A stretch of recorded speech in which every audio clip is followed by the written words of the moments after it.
아버지 장례식이 끝난 저녁, 집안에는 사람들 발자국이 남긴 먼지, 냄새와 국화향이 섞여 이상하게 무거운 공기가 내려앉아 있었습니다. 거실 조명 아래에는 접히지 않은 방석들이 어지럽게 놓여 있었고 그 위로 지친 하루가 천천히 가라앉고 있었습니다. 저는 식탁 위에 남은 다과를 하나씩 정리하며 부엌으로 가져가고 있었지만 마음은 자꾸만 복도로 이어진 아버지 방 쪽으로 쏠려 있었습니다. 문틈 사이로 새어나오는 형님의 움직임, 조심스러운 숨소리. 장례가 끝난 바로 다음 날 누구보다 의젓해야 할 장남이 왜 이렇게 초조한 걸까? 부엌에서 설거지를 시작하자 스테인리스 싱크대에 부딪히는 그릇, 소리와 물 흐르는 소리가 좁은 공간을 파고들었습니다. 하지만 제 귀는 다른 곳을 향하고 있었습니다. 아버지 방 쪽에서 달그락 서랍을 여닫는 소리. 처음에는 그저 정리하는 소리겠지 생각했습니다. 그러나 시간이 지날수록 소리는 더 조급해졌고 무엇을 찾는 건지 무엇을 피하는 건지 분간이 가지 않을 만큼 거칠었습니다. 저는 접시를 헹구던 손을 멈추고 물기 묻은 손가락을 앞치마에 쓱 닦으며 복도 끝을 바라보았습니다. 문틈 사이로 희미하게 비치는 형님의 그림자, 반복되는 움직임. 형, 뭐 찾는 거야? 남편 재호의 낮은 목소리가 거실에 울렸습니다. 아버지 방 안에서는 한동안 대답이 들리지 않았습니다. 그 침묵, 그 짧지만 묵직한 정적이 집을 끌어당기는 것 같았습니다. 저는 수건으로 손을 닦으며 거실로 나왔습니다. 그 순간 아버지 방문이 벌컥 열렸고 형님이 땀 맺힌 이마를 한번 닦아내며 나왔습니다. 그는 마치 들키고 싶지 않은 무엇을 하다 방해받은 사람처럼 놀란 표정을 잠시 지었다가 곧 표정을 지웠습니다. 손에는 작은 열쇠 하나가 쥐어져 있었고 형님은 그 열쇠를 자연스럽게 재킷 안주머니로 밀어 넣었습니다. 형님, 뭐 찾으셨어요? 제가 조심스럽게 묻자 형님은 짧게 대답했습니다. 아무것도 아니다. 정리 좀 했다. 하지만 아버지 방 안은 정리라는 말과 거리가 멀었습니다. 옷가지, 오래된 노트, 약봉지, 서류들이 바닥에 널브러져 있었고 서랍장은 반쯤 열린 채 안쪽까지 훤히 보일 정도였습니다. 그날따라 방 안의 낡은 장판 냄새가 더 진하게 느껴졌습니다. 형님은 방 뒤편에 놓여 있던 오래된 목재 서랍장 앞으로 천천히 걸어갔습니다. 40년은 지난 듯한 그 서랍장은 겉은 거칠게 벗겨졌지만 자물쇠만큼은 반짝이는 금속 융기가 남아 있었습니다. 아버지가 생전에 늘 손으로 정리하며 애지중지하던 가구였습니다. 형님은 방금 주머니 속에 넣은 열쇠를 다시 꺼내어 그 자물쇠에 천천히 꽂았습니다. 찰칵! 조용한 거실에 작은 금속음이 크게 울렸습니다. 형, 그거 아버지가 아무도 못 열게 하셨던 거잖아. 재호가 조심스럽게 다가오며 말하자 형님이 짧게 눈썹을 치켜 세웠습니다. 이제 아버지 안 계셔. 내가 정리해야지. 그 말에 담긴 단호함과 차가움. 그 속에는 단순한 장남의 책임 이상의 무언가가 숨겨져 있는 것 같았습니다.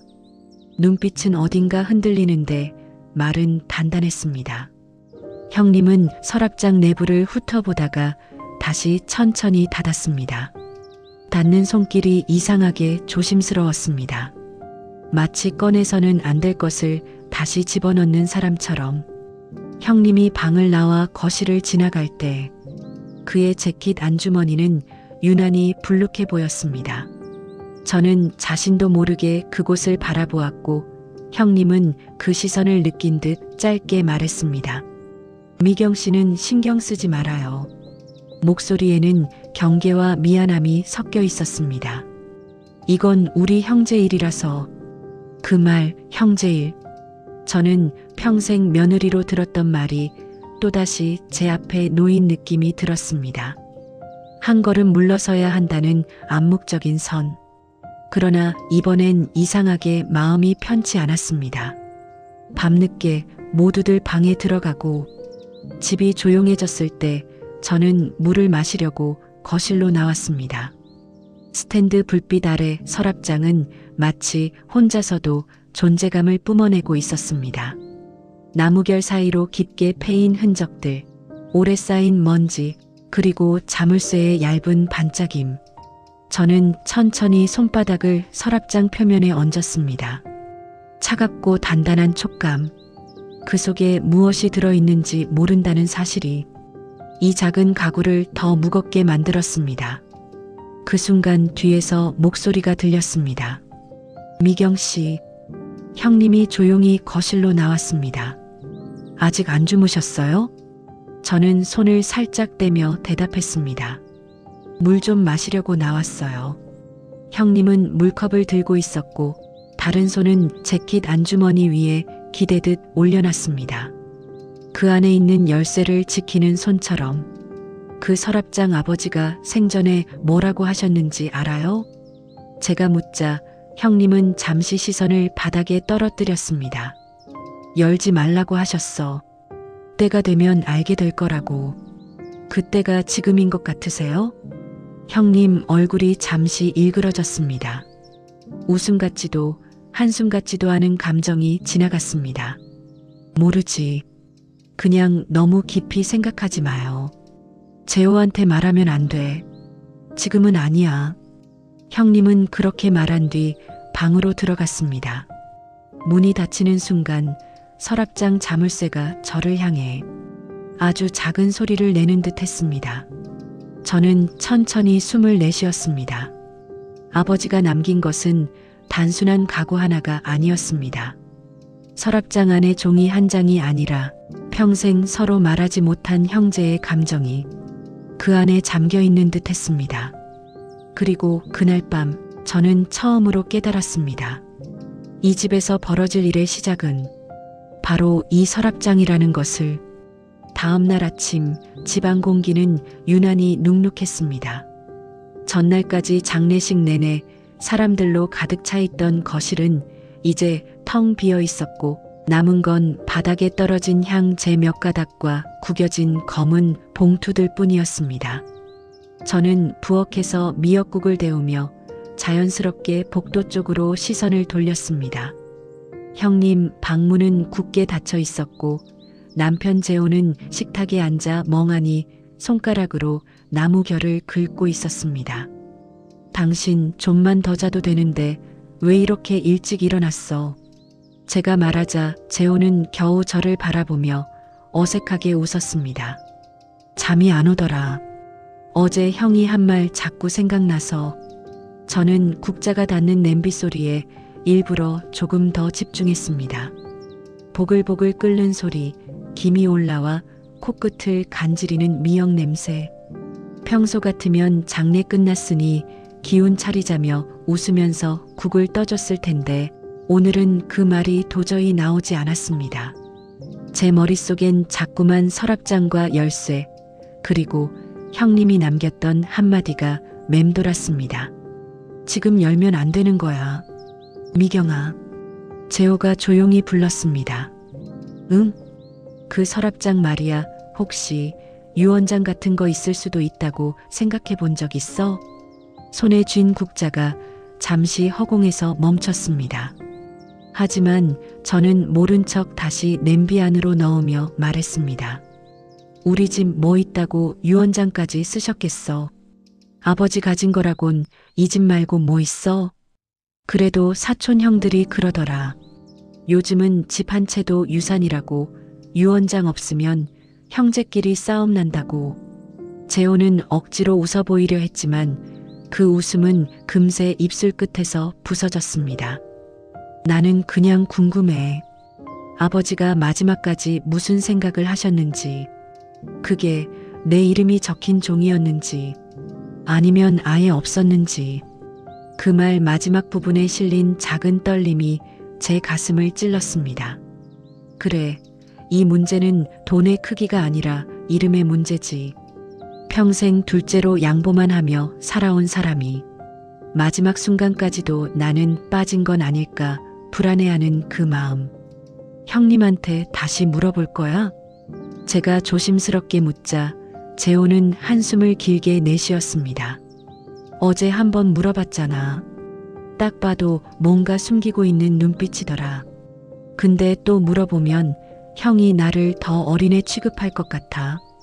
당신이 어린애라서 그런 게 아니라 그냥 형님 성격이 그런 거지. 아니야. 어릴 때부터 그랬어.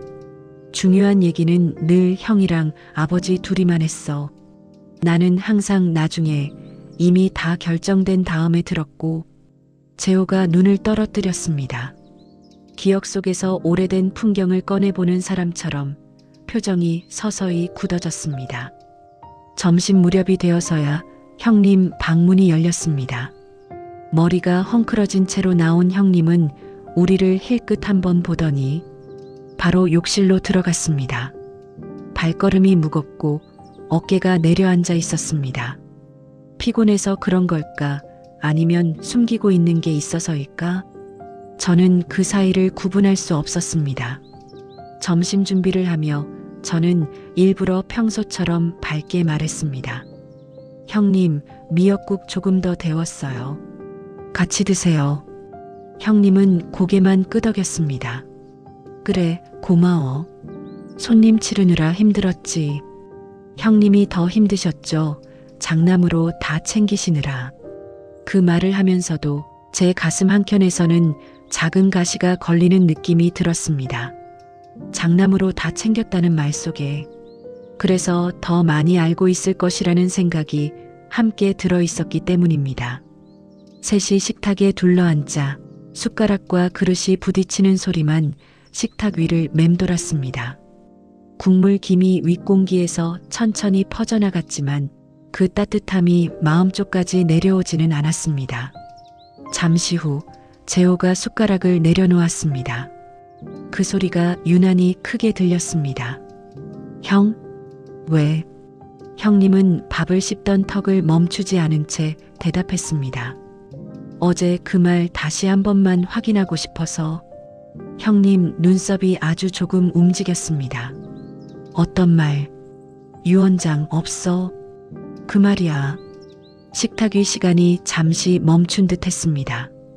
밥알을 씹는 소리도 국물이 넘기는 소리도 끊겼습니다. 형님은 고개를 들더니 재호를 똑바로 바라봤습니다. 없어. 짧고 단단한 한마디. 그럼 아버지 방은 왜 그렇게 뒤졌어? 재호가 물었습니다. 목소리가 아주 살짝 떨렸습니다. 장례 끝났으니까 정리 좀 한 거지. 양말, 서류 버릴 건 버리고 정리하는 사람이 서랍장까지 열어봐. 형님이 젓가락을 내려놓았습니다. 그 서랍장은 내가 책임져야 할 부분이야. 왜 형 책임이야? 아버지 서랍장이잖아. 열쇠도 아버지가 쓰시던 거잖아. 잠시 형님 입술이 굳게 다물렸습니다.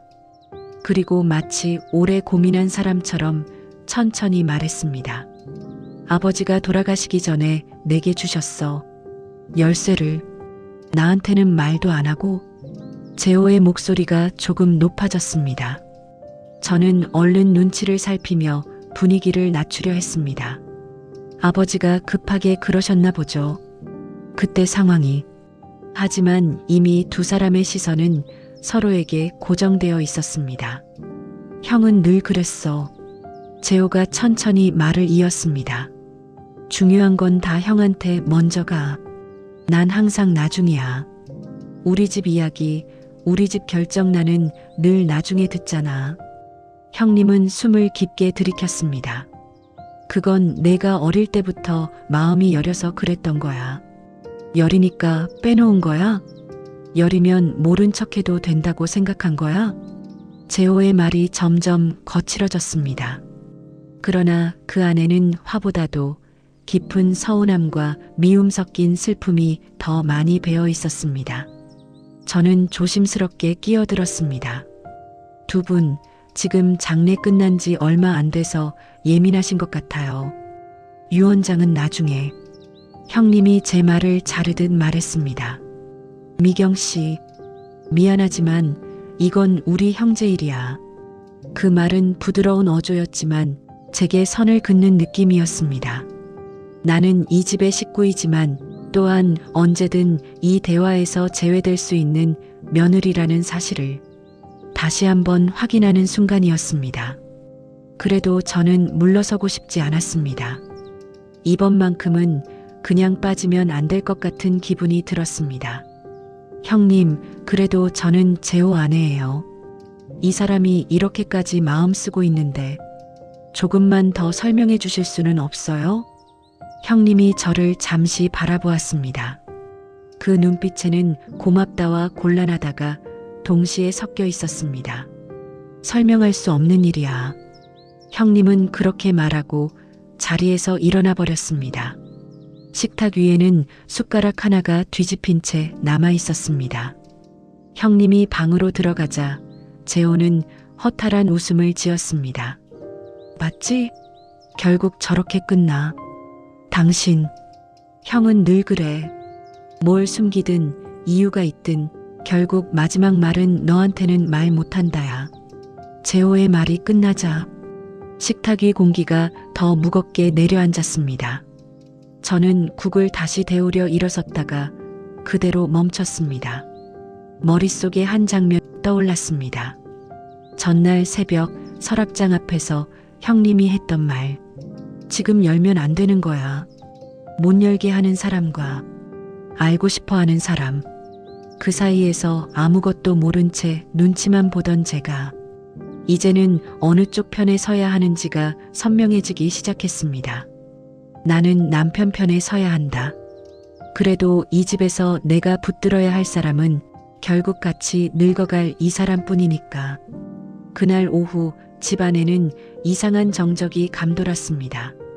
형님 방에서는 문소리도 발소리도 들리지 않았고 거실의 서랍장은 마치 아무 일도 없었다는 듯 묵묵히 자기 자리를 지키고 있었습니다. 저는 청소기를 끄고 거실 한가운데 서서 그 서랍장을 한참 동안 바라보았습니다. 나무결 사이로 어두운 틈이 보였고 자물쇠 구멍은 작은 눈처럼 저를 훔쳐보고 있는 것 같았습니다. 저 안에 뭐가 있는지만 알면 이 집 분위기가 이렇게까지 뒤틀리진 않을까? 발걸음을 서랍장 앞으로 옮기려던 순간 방문이 열리며 형님이 나왔습니다. 그와 동시에 저는 반사적으로 뒤돌아 서듯 방향을 틀었습니다. 청소해? 형님이 무심한 척 물었습니다. 네, 먼지 좀 쓸어보려고요. 서랍장은 건드리지 마. 거긴 손대지 않는 게 좋아. 형님은 일부러 가볍게 말했지만 그 말의 끝에는 분명한 경고가 묻어 있었습니다. 저는 고개만 끄덕였습니다. 그러나 속으로는 조용히 대답했습니다. 형님, 저는 이미 그 서랍장에 손을 댄 거나 마찬가지예요. 마음이 먼저 가버렸으니까. 해가 기울 무렵 손님이 한 명 찾아왔습니다. 아버지와 친하게 지내던 동네 이웃 어르신이었습니다. 검은 점퍼를 입고 작은 봉투를 들고 있었습니다. 아이고, 수고 많았네. 장남이 제일 힘들지. 그는 형님의 어깨를 두드리며 안으로 들어왔습니다. 이제 좀 괜찮으세요? 제가 인사를 건네자 어르신은 제 얼굴을 보고 빙긋 웃었습니다. 며느리도 고생 많았지. 아이고, 상주집은 늘 뒤처리가 더 힘들어. 잠시 안부를 나누던 중 어르신이 무심코 던진 한마디가 집안 공기를 또 한 번 바꾸어 놓았습니다. 아, 그리고 동수 형님이 살아생전에 그런 말하더라고. 내가 뭐라도 남기면 애들 싸우지 않게 잘 나눠줘야지라고. 유언장 쓴다고 그런 말도 했었는데. 순간 형님과 재호, 저까지 셋 모두의 시선이 동시에 어르신에게 향했습니다. 유언장이요? 재호가 되물었습니다.